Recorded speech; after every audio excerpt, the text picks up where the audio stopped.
CM ಸಿದ್ದರಾಮಯ್ಯನವರು ಇವತ್ತು ಜಗದೀಶ್ ಶೆಟ್ಟರ್ ಅವರ ನಿವಾಸಕ್ಕೆ ತೆರಳಿದರು. ಸಹಜವಾಗಿಯೇ ಲೋಕಸಮರದ ಸನಿಹದಲ್ಲಿ ಈ ಭೇಟಿ ಇದೆಯಲ್ಲ ಸಾಕಷ್ಟು ರಾಜಕೀಯ ಲೆಕ್ಕಾಚಾರಕ್ಕೆ ಕಾರಣವಾಗ್ತಾ ಇದೆ. ಸಿದ್ದರಾಮಯ್ಯ ಭೇಟಿ ವೇಳೆ ಶೆಟ್ಟರ್ ನಿವಾಸದಲ್ಲಿ ರಾಜಕೀಯ ಚರ್ಚೆ ಆಗಿದೆ ಎನ್ನುವಂತಹ ಮಾಹಿತಿ ಸಿಗ್ತಾ ಇದೆ. ಪ್ರಹ್ಲಾದ್ ಜೋಶಿ ವಿರುದ್ಧ ಶೆಟ್ಟರ್ ಅನ್ನೇ ಕಣಕ್ಕಿಳಿಸಲಿಕ್ಕೆ ಕಾಂಗ್ರೆಸ್ ಮಾಸ್ಟರ್ ಪ್ಲಾನ್ ಮಾಡ್ತಾ ಇದೆ. ಶೆಟ್ಟರ್ ಭೇಟಿಯ ಬಳಿಕ ಗುಟ್ಟನ್ನ ಬಿಟ್ಟುಕೊಟ್ಟಿಲ್ಲ ಸಿಎಂ ಸಿದ್ದರಾಮಯ್ಯನವರು. ಶೆಟ್ಟರ್ಗೆ ಲೋಕಸಭಾ ಟಿಕೆಟ್ ಆಫರ್ ಅನ್ನು ಕೊಟ್ಟರೆ ಹಾಗಾದ್ರೆ ಸಿಎಂ ಸಿದ್ದರಾಮಯ್ಯನವರು ಅನ್ನುವಂತಹ ಪ್ರಶ್ನೆ. ಸಿಎಂ ಮತ್ತು ಜಗದೀಶ್ ಶೆಟ್ಟರ್ ಭೇಟಿ ಹಿಂದೆ ಒಂದು ದೊಡ್ಡ ಮಟ್ಟದ ರಾಜಕೀಯ ಲೆಕ್ಕಾಚಾರ ಇದ್ದಂತೆ ಕಾಣಿಸ್ತಾ ಇದೆ. ಇವತ್ತು ಜಗದೀಶ್ ಶೆಟ್ಟರ್ ಅವರ ಹುಟ್ಟುಹಬ್ಬ, ಸಹಜವಾಗಿ ಅವರಿಗೆ ವಿಶ್ ಮಾಡಿದಂಗೇನೂ ಆಗಬೇಕು, ರಾಜಕೀಯ ಚರ್ಚೆ ನಡೆಸಿದಂಗೇನೂ ಆಗಬೇಕು ಅನ್ನುವಂತಹ ಮಾತುಗಳು ದೊಡ್ಡ ಮಟ್ಟದಲ್ಲಿ ಈಗ ಕೇಳಿ ಬರ್ತಾ ಇರುವಂತಹದ್ದು. ಪ್ರಮುಖವಾಗಿ ಪ್ರಹ್ಲಾದ್ ಜೋಶಿ ಅವರು ಕೇಂದ್ರ ಸಚಿವರು, ಮೋದಿ ಅವರ ಆಪ್ತ ಬಳದಲ್ಲಿ ಗುರುತಿಸಿಕೊಂಡವರು, ಶತಾಯ ಗತಾಯ ಅವರಿಗೆ ಈ ಬಾರಿ ಸೋಲಿನ ರುಚಿಯನ್ನು ತೋರಿಸಬೇಕು ಅಂತೇಳಿ ಕಾಂಗ್ರೆಸ್ ನಿರ್ಧರಿಸಿದಂತೆ ಕಾಣಿಸ್ತಾ ಇದೆ.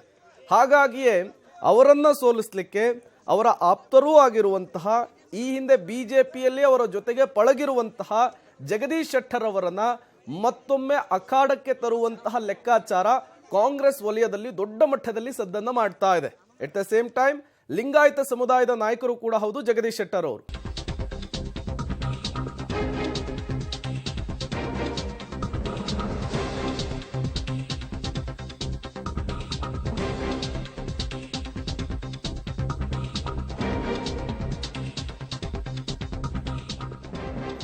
ಪ್ರಹ್ಲಾದ್ ಜೋಶಿ ವಿರುದ್ಧ ಜಗದೀಶ್ ಶೆಟ್ಟರ್ ಕಣಕ್ಕಿಳಿಯೋದು ಪಕ್ಕಾನ? ಶೆಟ್ಟರ್ಗೆ ಟಿಕೆಟ್ ನೀಡುವ ವಿಚಾರವಾಗಿ ಅಭಿಪ್ರಾಯವನ್ನ ಕೇಳ್ತಾ ಇದ್ದೀವಿ. ಸ್ಥಳೀಯವಾಗಿ ಕಾರ್ಯಕರ್ತರ ಮತ್ತು ಶಾಸಕರಿಂದ ಅಭಿಪ್ರಾಯವನ್ನ ಸಂಗ್ರಹ ಮಾಡಿದ್ದೇವೆ. ಅವರು ಕೂಡ ಆಕಾಂಕ್ಷಿ ಅಂತ ಅಂದುಕೊಂಡಿದ್ದೀವಿ ಅಂತೇಳಿ ಸಿಎಂ ಹೇಳಿದ್ದಾರೆ. ಈ ವೇಳೆ ಮಧ್ಯಪ್ರವೇಶಿಸಿ ನಗುತ್ತಲೇ ನಾನು ಆಕಾಂಕ್ಷಿ ಅಲ್ಲ ಅಂತ ಹೇಳಿದ್ದಾರೆ ಜಗದೀಶ್ ಶೆಟ್ಟರ್. ಹುಬ್ಬಳ್ಳಿ ಧಾರವಾಡ ಸೆಂಟ್ರಲ್ ವಿಧಾನಸಭಾ ಕ್ಷೇತ್ರದಿಂದ ಈ ಬಾರಿ ಸ್ಪರ್ಧೆಯನ್ನು ಮಾಡಿದ್ರು ಜಗದೀಶ್ ಶೆಟ್ಟರ್. ಕಾಂಗ್ರೆಸ್ನಿಂದ, ಬಿಜೆಪಿಯಿಂದ ಮಹೇಶ್ ತೆಂಗಿನಕಾಯಿ ಸ್ಪರ್ಧೆಯನ್ನು ಮಾಡಿದ್ರು. ಮಹೇಶ್ ತೆಂಗಿನಕಾಯಿಯ ವಿರುದ್ಧ ಜಗದೀಶ್ ಶೆಟ್ಟರ್ ಅವರು ಸೋಲ್ತಾರೆ. ಅವರನ್ನ MLC ಕೂಡ ಮಾಡಲಾಗಿದೆ. ಬಟ್ ಅವರನ್ನ MP ಚುನಾವಣೆಗೆ ಅಖಾಡಕ್ಕಿಳಿಸಬೇಕು, ಪ್ರಹ್ಲಾದ್ ಜೋಶಿಯ ವಿರುದ್ಧ ತೊಡೆತಟ್ಟಲಿಕ್ಕೆ ಅವರನ್ನ ಅಖಾಡಕ್ಕಿಳಿಸಬೇಕು ಅನ್ನುವಂತಹ ನಿಟ್ಟಿನಲ್ಲಿ ಕಾಂಗ್ರೆಸ್ ನಾಯಕರು ಲೆಕ್ಕಾಚಾರವನ್ನು ಹಾಕೊಂಡಂತೆ ಕಾಣಿಸ್ತಾ ಇದೆ. ಅಭಿಪ್ರಾಯ ಕೇಳ್ತಾ ಇದ್ದೀವಿ. ಶೆಟ್ಟರು ಕೂಡ ಒಬ್ರು ಆಸ್ಪಿರೆಂಟ್ ಅಂತ ಅನ್ಕೊಂಡಿದ್ದೀನಿ. ಇಲ್ಲವಂತ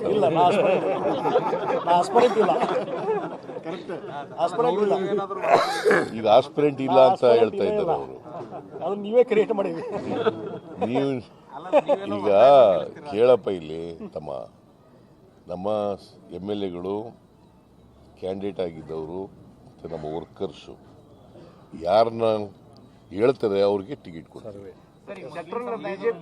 ನಾವು ಅದಕ್ಕೆ ಅಬ್ಸರ್ವರ್ಸ್ ಹಾಕಿದ್ವಿ. ಪ್ರತಿ ಜಿಲ್ಲೆಗಳಿಗೂ ಕೂಡ ಒಬ್ಬೊಬ್ಬ ಮಿನಿಸ್ಟರ್ಗಳನ್ನ ಅಬ್ಸರ್ವರ್ ಹಾಕಿದ್ದೀವಿ. ಅವರು ಒಪಿನಿಯನ್ ಎಲ್ಲ ಕಲೆಕ್ಟ್ ಮಾಡ್ತಾ ಇದ್ದಾರೆ. ಒಪಿನಿಯನ್ ಕಲೆಕ್ಟ್ ಮಾಡಿ ಪ್ಯಾನೆಲ್ ಕೊಡಿ ಅಂತ ಹೇಳಿದ್ದೀವಿ. 3 ಹೆಸರು ಪ್ಯಾನೆಲ್ ಕೊಡಿ ಅಂತ. ಸೊ ಅವರಲ್ಲಿ ಯಾರು ಮುಖ್ಯ ಆಗ್ತಾರೆ, ಯಾರು ಸೂಕ್ತ ಆಗ್ತಾರೆ ಅಂತ ಅಭ್ಯರ್ಥಿಯನ್ನು ಆಯ್ಕೆ ಮಾಡ್ತೀವಿ. ಅಭಿಪ್ರಾಯ ಕೇಳ್ತಾ ಇದ್ದೀವಿ. ಶೆಟ್ಟರು ಕೂಡ ಒಬ್ರು ಆಸ್ಪಿರೆಂಟ್ ಅಂತ ಅನ್ಕೊಂಡಿದ್ದೀನಿ. ಇಲ್ಲವಂತ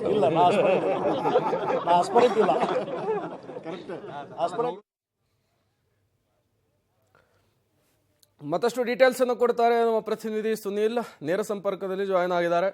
ಸುನೀಲ್, 23ರ ಚುನಾವಣೆಯ ಸೋಲು ಹಸಿಯಾಗಿರುವಾಗಲೇ ಜಗದೀಶ್ ಶೆಟ್ಟರ್ ಅವರು 24ರ ಲೋಕಸಮರಕ್ಕೆ ತೊಡೆತಡ್ತಾರ ಪ್ರಹ್ಲಾದ್ ಜೋಶಿ ವಿರುದ್ಧ ಅನ್ನುವಂತಹ ಚರ್ಚೆ.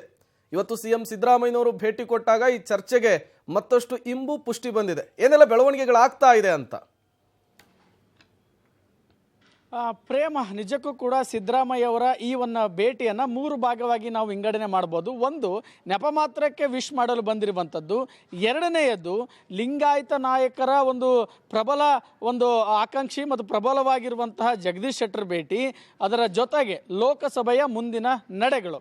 ಲಿಂಗಾಯತರ ನಾಯಕ ಯಾಕೆ ಅಂತಂದರೆ, ಪ್ರಬಲವಾಗಿ ಉತ್ತರ ಕರ್ನಾಟಕ ಭಾಗದಲ್ಲಿ ಜಗದೀಶ್ ಶೆಟ್ಟರ್ ಅವರು ಸಾಕಷ್ಟು ಪ್ರಬಲತೆಯನ್ನು ಹೊಂದಿದ್ದಾರೆ. ಸಮುದಾಯವನ್ನು ಮತವಾಗಿ ಪರಿಣಮಿಸುವಂಥ, ಮತವಾಗಿ ಕನ್ವರ್ಟ್ ಮಾಡುವಂಥ ಅಚಲತೆ ಶೆಟ್ಟರಿಗಿದೆ. ಹೀಗಾಗಿ ಈ ಸಮುದಾಯದ ನಾಯಕರನ್ನು ಒಲಿಸಬೇಕು. ಈಗ ಜಾತಿ ಗಣಿತ ವಿಚಾರದಲ್ಲಿ ಕೆಲವೊಂದಿಷ್ಟು ಅಪಸ್ವರಗಳು ಏನು ಕೇಳಿ ಬರ್ತಾ ಇದ್ದಾವೆ, ಅದನ್ನು ದೂರ ಮಾಡುವಂಥ ನಿಟ್ಟಿನಲ್ಲಿ CM ಅವರು ಇವತ್ತು ಜಗದೀಶ್ ಶೆಟ್ಟರ್ ಮನೆಗೆ ಭೇಟಿ ಕೊಟ್ಟರು. ಎರಡನೆಯದಾಗಿ, ಸಹಜವಾಗಿಯೇ ಕುತೂಹಲಕ್ಕೆ ಕಾರಣವಾಗಿರುವಂಥದ್ದು. ಓಪನ್ ಆಫರ್ ಅನ್ನು ಕೊಟ್ಟರು. ಅದು ಜಗದೀಶ್ ಶೆಟ್ಟರ್ ಅವರು ಲೋಕಸಭೆ ಟಿಕೆಟ್ ಆಕಾಂಕ್ಷಿ, ಹೀಗಾಗಿ ನಾವು ಅಭಿಪ್ರಾಯ ಸಂಗ್ರಹಣೆ ಮಾಡ್ತಾ ಇದ್ದೀವಿ ಅಂತ ಹೇಳಿದರು.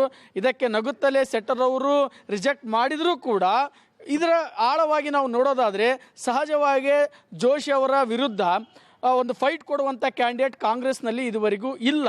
ಆದರೆ ಈ ಬಾರಿ ಶೆಟ್ಟರ್ ಅವ್ರನ್ನ ನಿಲ್ಲಿಸುವಂಥ ಮೂಲಕ ಜೋಶಿ ಅವರಿಗೆ ಎರಡು ರೀತಿಯಲ್ಲಿ ಟಾಂಗ್ ಕೊಡ್ಬೋದು, ಜೋಶಿ ಅವ್ರನ್ನ ಕಟ್ಟಿ ಹಾಕ್ಬೋದು ಅನ್ನೋದು ಕಾಂಗ್ರೆಸ್ ನಾಯಕರ ಒಂದು ಪ್ಲ್ಯಾನು. ಒಂದು, ಈ ಹಿಂದೆ ನೀವು ಹೇಳಿದಂತೆ ಒಂದು ವಿಧಾನಸಭೆ ಸೋಲೇನಿದೆ ಅದು ವೈಯಕ್ತಿಕವಾಗಿ ಶೆಟ್ಟರ್ಗೆ ಸಾಕಷ್ಟು ನೋವನ್ನು ಕೊಟ್ಟಿರುವಂಥದ್ದು. ಮತ್ತು ಈ ಮೂಲಕ ಇಲ್ಲಿ ಒಂದು ಕಾಂಗ್ರೆಸ್ಸನ್ನು ಭದ್ರಪಡಿಸಬೇಕು, ಇಲ್ಲಿ ಒಂದು ಪ್ರಭಾವವನ್ನು ಕ್ಯಾಂಡಿಡೇಟನ್ನು ಹಾಕುವ ಮೂಲಕ BJPಗೆ ಒಂದು ರೀತಿಯ ಆತಂಕವನ್ನು ಉಂಟು ಮಾಡಬೇಕನ್ನೋ ನಿಟ್ಟಿನಲ್ಲಿ ಕಾಂಗ್ರೆಸ್ ನಾಯಕರು ಇರುವಂಥದ್ದು. ಹೀಗಾಗಿ ಲಿಂಗಾಯತ ಸಮುದಾಯವನ್ನು ಒಗ್ಗೂಡಿಸಿಕೊಂಡು ಲಿಂಗಾಯತರನ್ನು ಮತಗಳನ್ನಾಗಿ ಕನ್ವರ್ಟ್ ಮಾಡೋಕ್ಕೆ ಈ ಒಂದು ರೀತಿಯ ಒಂದು ಪ್ಲ್ಯಾನನ್ನು ಕಾಂಗ್ರೆಸ್ ಎಳೆದಿರುವಂಥದ್ದು ಸ್ಪಷ್ಟವಾಗ್ತಿರುವಂಥದ್ದು. Prem. Okay, thank you Sunil ತಮ್ಮೆಲ್ಲ ಮಾಹಿತಿಗಾಗಿ.